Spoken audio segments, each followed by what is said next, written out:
Bienvenue sur Capibaya. Je vous invite à écouter l'histoire intitulée Mission de Noël.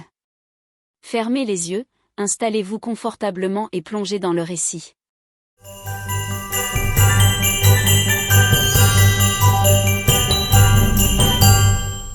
La lettre du Père Noël.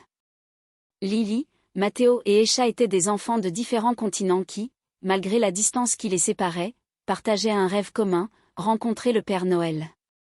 Lily vivait au Canada, où la neige d'hiver recouvrait les rues d'un manteau blanc, et où des glaçons scintillaient sur les toits.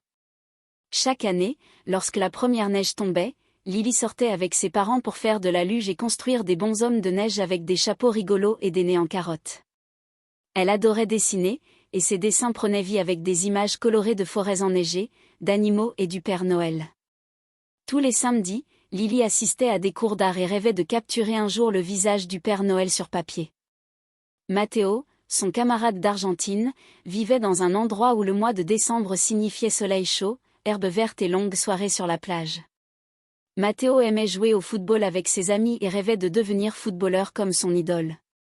Il imaginait le Père Noël volant jusqu'à lui dans un traîneau planant au-dessus du sable, laissant des traces de rennes sur le sol chaud, comme une marque mystérieuse d'un pays hivernal lointain. Chaque soir, Matteo regardait les étoiles, imaginant que le Père Noël l'observait s'entraîner à tirer au but. Esha, qui vivait au Kenya, habitait un endroit où l'air résonnait des chants d'oiseaux exotiques et embaumait les fleurs sauvages. Esha était fascinée par la nature. Elle adorait randonner avec son père dans la savane et contempler les levers de soleil près de la rivière, où se rassemblaient éléphants, zèbres et antilopes. Elle était convaincue que le Père Noël connaissait son amour pour les animaux et rêvait qu'il lui rende visite un jour lors d'un safari.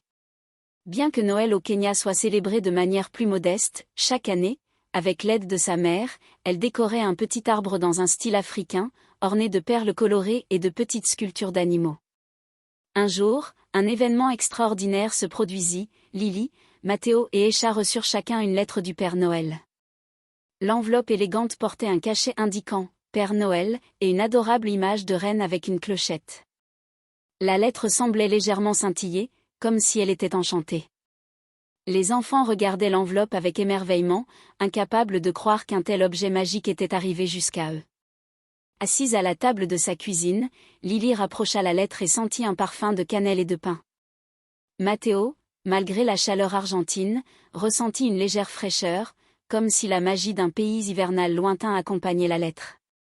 Esha, tenant la lettre sur le pas de sa porte, regarda la savane, imaginant les rennes du Père Noël survolant les plaines africaines. À l'intérieur de la lettre se trouvait un message qui fit battre leur cœur d'excitation. Les enfants sentirent que ce n'était que le début d'une aventure extraordinaire. Chers enfants, vous êtes vraiment spéciaux, et vous méritez que votre rêve devienne réalité. C'est pourquoi je veux vous rencontrer. Mais ce ne sera pas facile. Chaque jour, vous recevrez une lettre de ma part avec une mission à accomplir. Chaque tâche est très importante. N'oubliez pas de tout faire avec honnêteté, gentillesse et joie. Salutations depuis la Laponie enneigée. Père Noël. Merci d'avoir écouté notre histoire.